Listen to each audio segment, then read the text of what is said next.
now, Notre Dame is number one. Notre Dame with a miracle win as the He's going in.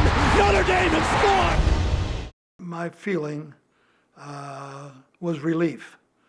I had been under a lot of pressure. It's interesting, Lou Holtz went 11 years, I went 11 years, and frankly, he went 11 years at Notre Dame. Maybe that's a turning point, I don't know. But there is a terrific, when I say pressure, it's self-inflicted pressure.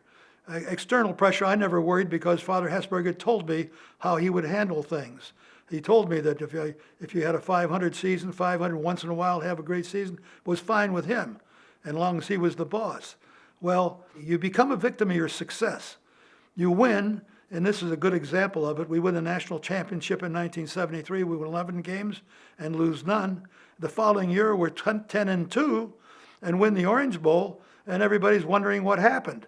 And as time moved forward, they figured that was pretty good as they look back on some 5-5 or losing seasons. So I had been thinking about it, and finally came to a culmination after the Navy game in 1974. I came home after the trip, and I said to myself, "That's it." We'd had a tough battle with Navy, and the expectations, of course, were because we were beating them on a regular basis. Again, you're a victim of your own successes, and we wound up winning the ball game, but it was a nip and tuck game. And as I'm coming out of the locker room, and I had one of the managers with me, and I'm going over to the bus, and here comes this guy running over and grabs a hold of me and turns me around, and I'm kind of startled, and kisses me on the lips.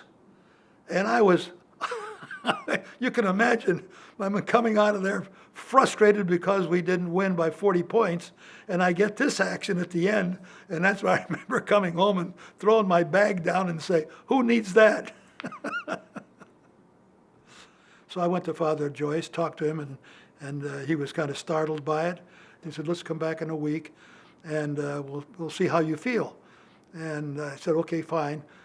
So we did our various responsibilities, and Father Joyce called my wife and wanted to know whether or not how serious I was, whether or not I was pretty determined to do this, because I had told her that I would definitely not stay out for a full year when I stepped aside. I would stay out for a full year, I'd guarantee her that, and then I would see what would happen after that.